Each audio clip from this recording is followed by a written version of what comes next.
नमस्कार। आज हम बात करने वाले हैं उन सूक्ष्म शक्तियों की जो हर जगह हैं, हमारे आसपास, हमारे अंदर भी, और पृथ्वी पर जीवन के लिए समझिए कि मौलिक हैं। हाँ, प्रोकैरियोटिक कोशिकाएं। सबसे अंदर की जो परत है, प्लाज्मा झिल्ली, वो फॉस्फोलिपिड की दोहरी परत और उसमें धसे हुए कई तरह के प्रोटीनों से बनी है।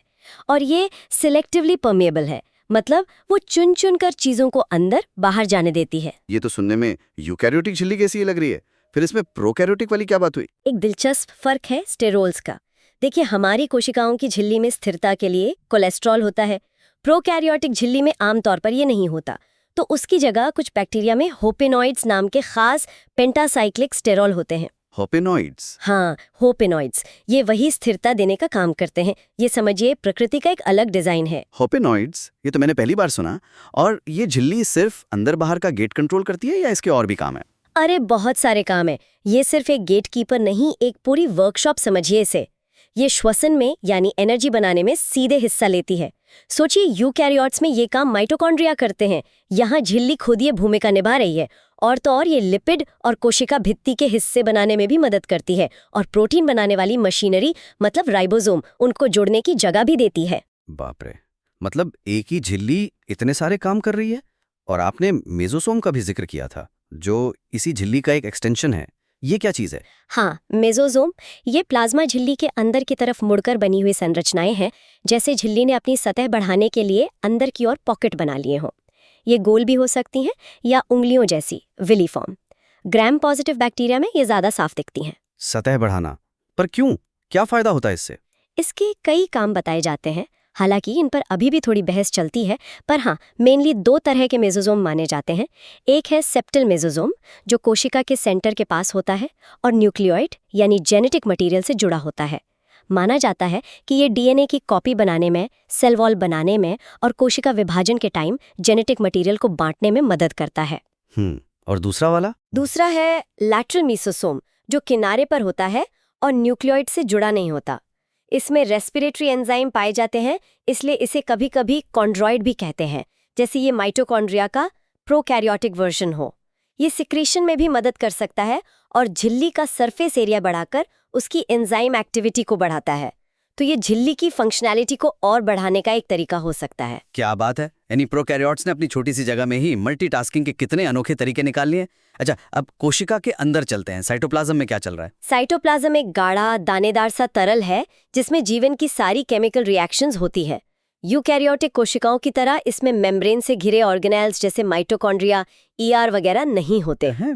बिना ऑर्गेनेल के तो फिर ये सारी कॉम्प्लेक्स प्रक्रियाएं कैसे होती हैं? केमिकल पाथवेज इसी साइटोप्लाज्म में मौजूद एंजाइमों से चलते हैं। यहाँ यूकैरियोटिक कोशिकाओं जैसा साइटोप्लाज्मिक स्ट्रीमिंग या बड़े सैप वैक्यूल्स भी नहीं होते। हाँ, कुछ में गैस वैक्यूल्स हो सकते हैं जो उन्हें पानी में ऊपर नीचे जाने में मदद करते हैं। समझिए एक तरह का बायोलॉजिकल फ्लोटेशन डिवाइस। दिलचस्प। और इस साइटोप्लाज्म में तैरते हुए मुख्य खिलाड़ी कौन है? राइबोसोम तो होंगे ही ना? हाँ बिल्कुल, राइबोसोम तो प्रोटीन बनाने की फैक्ट्रियां हैं। ये बहुत छोटे कण होते हैं और प्रोकैरियोट्स में ये 70S टाइप के होते हैं।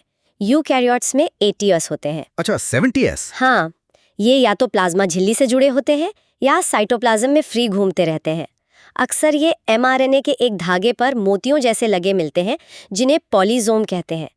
इससे एक साथ कई प्रोटीन कॉपियां बन जाती हैं। 70S ribosome. हाँ, यही वजह है कि कुछ एंटीबायोटिक्स बैक्टीरिया के राइबोसोम पर असर करके उन्हें मार देती हैं, पर हमारे 80S राइबोसोम बचे रहते हैं। ये फर्क तो जीवन बचाने वाला है। अच्छा, और उन प्रोकैरियोट्स का क्या जो धूप से खाना बनाते हैं? उनमें कुछ अलग होता होगा? हाँ, उनमें होते हैं क्रोमैटोफोर। ये फोटोसिंथेटिक प्रोकैरियोट्स जैसे साइनोबैक्टीरिया, मतलब नीले हरे शैवाल, उनमें पाई जाने वाली अंदरूनी मेम्ब्रेन वाली संरचनाएं हैं। ये प्लाज्मा झिल्ली के ही अंदर की ओर एक्सटेंशन से बनती हैं, थैली जैसी संरचनाओं के रूप में, जिन्हें थाइलाकॉइड्स कहते हैं। तो मतलब पौधों की तरह क्लोरोप्लास्ट नहीं, हाँ, बल्कि झिल्ली के ही फोल्ड्स। बिल्कुल सही समझे। इन्हीं थाइलाकॉइड झिल्लियों में फोटोसिंथेटिक पिगमेंट्स होते हैं। साइनोबैक्टीरिया में क्लोरोफिल ए और कैरोटिनॉइड, पर्पल बैक्टीरिया में बैक्टीरियोक्लोरोफिल और दूसरे पिगमेंट्स। ये पिगमेंट्स लाइट एनर्जी को पकड़कर उसे केमिकल एनर्जी यानी शुगर में बदलते हैं। स्ट्रक्चर अलग पर काम वही। अद्भुत। तो कोशिका द्रव्य वाकई जीवन की एक केमिकल लैब है। अब उस चीज पर आते हैं जो इस पूरी फैक्ट्री को कंट्रोल करती है, जेनेटिक मटेरियल। सुना है वो बहुत अलग होता है यूकैरियोट्स से? हाँ, काफी अलग। प्रोकैरियोट्स का जो मेन जेनेटिक मटेरियल है वो आमतौर पर एक ही गोलाकार डीएनए मॉलिक्यूल होता है और ये साइटोप्लाज्म के एक खास हिस्से में रहता है जिसे न्यूक्लियोइड कहते हैं। कोई मेम्ब्रेन इसे घेरे नहीं रहती। मतलब कोई न्यूक्लियस नहीं। और इसे नग्न डीएनए क्यों कहा जाता है? नग्न यानी नेकेड इसलिए कहते हैं क्योंकि ये यूकैरियोटिक डीएनए की तरह हिस्टोन प्रोटीन से लिपटा हुआ नहीं होता। ये डीएनए कुछ दूसरे प्रोटीनों जैसे पॉलीअमाइन्स और आरएनए की मदद से सुपरकॉइल होकर पैक तो रहता है, लेकिन वो हिस्टोन वाला कॉम्प्लेक्स संगठन नहीं होता। और हाँ, जैसा आपने कहा, कोई न्यूक्लियर मेम्ब्रेन नहीं, ये सीधे साइटोप्लाज्म के कांटेक्ट में रहता है। एक ही गोलाकार डीएनए बिना हिस्टोन और बिना न्यूक्लियस के, ये तो यूकैरियोटिक सिस्टम से बिल्कुल ही अलग है। लेकिन क्या बस यही इनका सारा जेनेटिक मटेरियल है?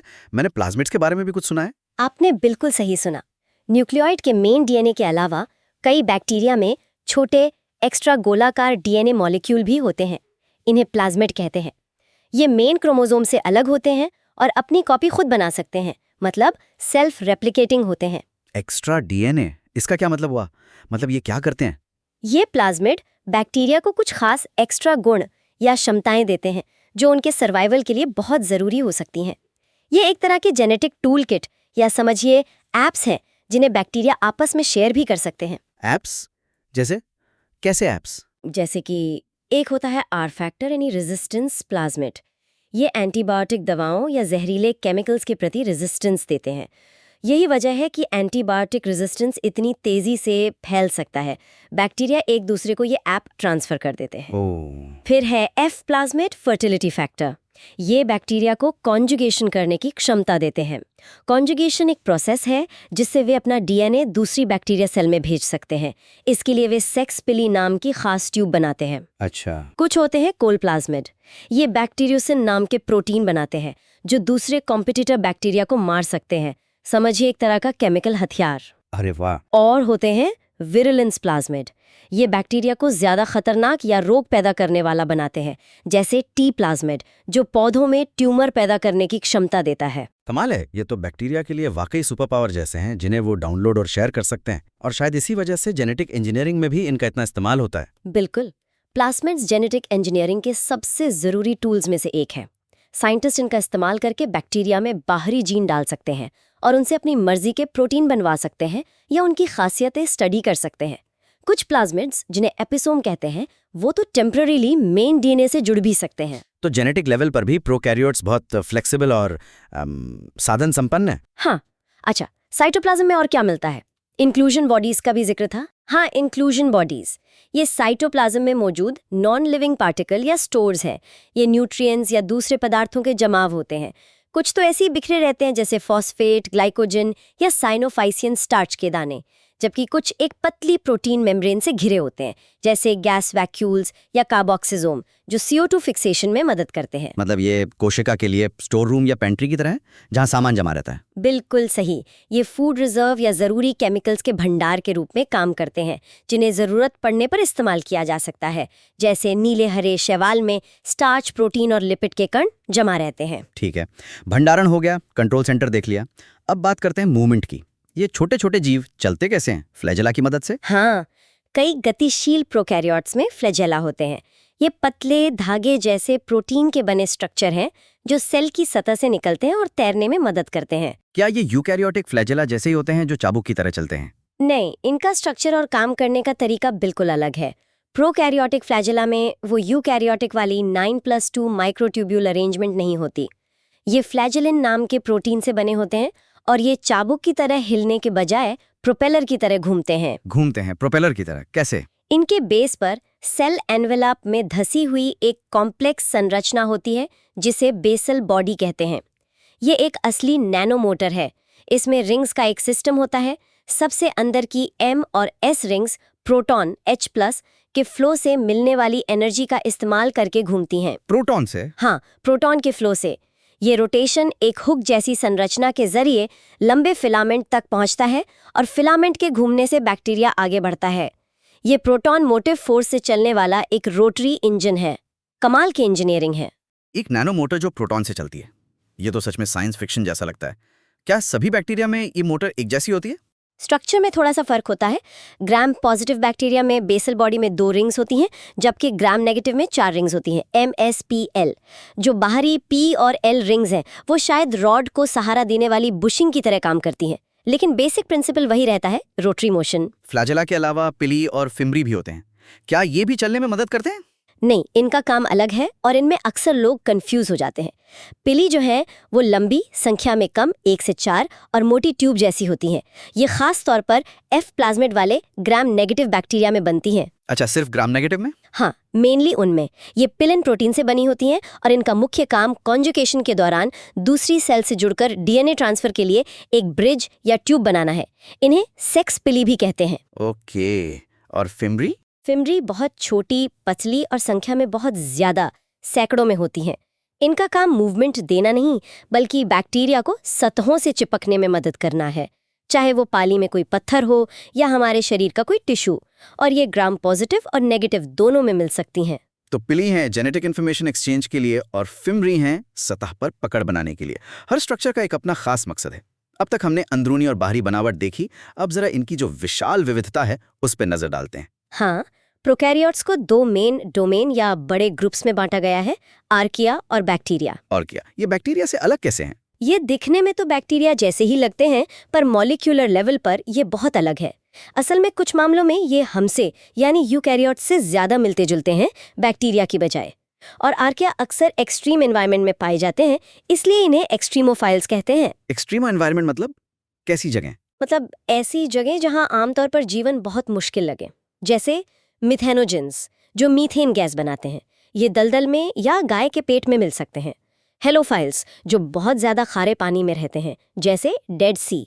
एसिडोफाइल्स जो बहुत ज्यादा एसिडिक माहौल में पनपते हैं, लगभग pH 0 पर भी। pH 0, बाप रे। और थर्मोफाइल्स जो बहुत ही ज्यादा तापमान सह सकते हैं। एक उदाहरण है पायरोलोबस फ्यूमारी, जो समुद्र तल पर हाइड्रोथर्मल वेंट्स में 113 डिग्री सेल्सियस पर भी जिंदा रहता है। 113 डिग्री सेल्सियस, उबलते पानी से भी ज्यादा गर्म। ये जीव तो सच में एक्सट्रीम है। और दूसरा डोमेन बैक्टीरिया? इसमें बाकी सभी प्रोकैरियोट्स आते हैं। ये ग्रुप तो अविश्वसनीय रूप से विविध है और पृथ्वी पर लगभग हर जगह पाया जाता है। समझिए अंटार्कटिका की बर्फ से लेकर अफ्रीका के सूखे रेगिस्तानों तक, मिट्टी, पानी, हवा और दूसरे जीवों के शरीर के अंदर और बाहर।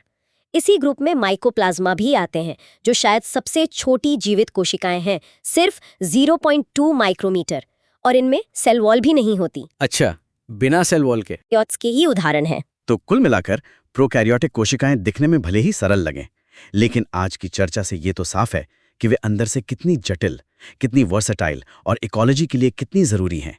वो हुपेनॉइड्स, मेसोसोम, नग्न डीएनए, घूमने वाले फ्लैजेला और वो शक्तिशाली प्लाज्मिड, ये सब उनकी यूनिक अडेप्टेबिलिटी के सबूत हैं। बिल्कुल, ये सिर्फ पुराने या सिंपल जीव नहीं है, बल्कि ये बहुत ज्यादा सफल और विकसित जीव हैं। इनके स्ट्रक्चर और जेनेटिक तरीके, जैसे प्लाज्मिड से जीन का लेन देन, उन्हें बदलते माहौल में ढलने की गजब की क्षमता देते हैं। और यही क्षमता इकोसिस्टम को बैलेंस रखने से लेकर एंटीबायोटिक रेजिस्टेंस जैसी आज की चुनौतियों तक हर चीज में उनकी अहम भूमिका तय करती है। और ये हमें सोचने पर मजबूर करता है। हाँ,